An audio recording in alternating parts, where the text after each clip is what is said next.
बहुत समय पहले की बात है। जंगल में नदी किनारे 3 बकरे रहा करते थे। नदी किनारे हरा भरा घास का मैदान था, जहाँ वे दिन भर घास चरते रहते थे। वे तीनों हट्टे कट्टे हो गए थे और मज़े से अपना दिन गुजार रहे थे। लेकिन समय बीतने के साथ वहाँ की घास खत्म होने लगी। अब उन बकरों को नई जगह की तलाश थी। एक दिन छोटे बकरे ने दोनों बड़े बकरों को बताया कि नदी के पार एक बहुत बड़ा घास का मैदान है, जहाँ की घास सालों तक खत्म नहीं होगी। तीनों ने सोचा कि अब अपना यह जगह छोड़कर नदी के पार जाने का वक्त आ गया है। नदी के पार जाने के लिए उस पर एक पुराना पुल बना हुआ था, लेकिन समस्या यह थी कि उस पुल पार एक भयानक राक्षस रहा करता था, जो हर आने जाने वालों को मारकर खा जाता था। उस राक्षस के कारण नदी पार करना नामुमकिन था। तीनों नदी पार जाने का उपाय सोचने लगे। सोचते सोचते बड़े बकरे के दिमाग में एक उपाय आ गया और उसने वह उपाय अन्य दोनों बकरों को बताया, जिसे सुनकर वे दोनों बहुत खुश हो गए। उसके बाद तीनों पुल की ओर चल दिए।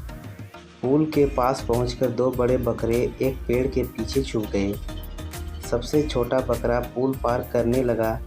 जैसे ही वह पुल के बीचों बीच पहुंचा, पुल पर रहने वाला राक्षस उसके सामने प्रकट हुआ और बोला, तेरी ये ज़रूरत कि मेरे इलाके में आए, अब तू नहीं बचेगा, मैं तुम्हें मारकर खा जाऊंगा।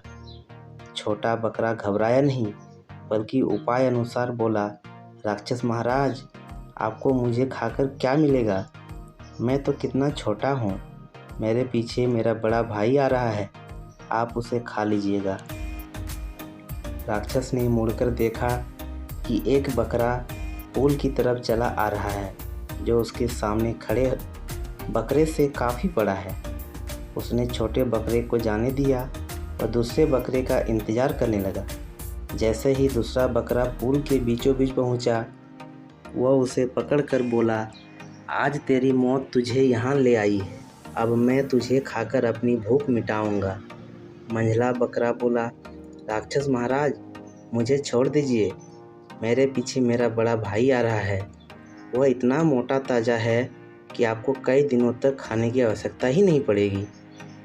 राक्षस ने मुड़कर देखा कि एक मोटा ताज़ा बड़ा सा बकरा पुल की तरफ चला आ रहा है। उसने मंझले बकरे को जाने दिया। इस तरह 2 बकरे पुल पार पहुंच चुके थे। सबसे बड़ा बकरा जब पुल के बीचों बीच पहुंचा तो उसने सामने राक्षस प्रकट हुआ।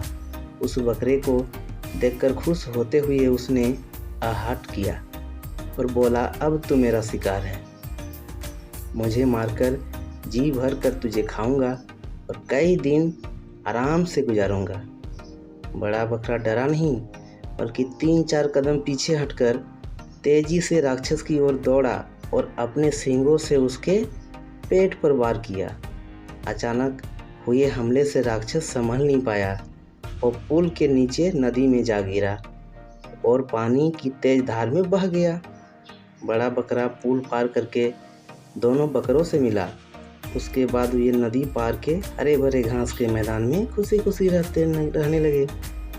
इस कहानी से यही सीख मिलता है कि समस्या चाहे कितनी ही बड़ी हो, क्यों न सूझबूझ और हिम्मत से काम लिए जाए, जो समाधान अवश्य निकलता है।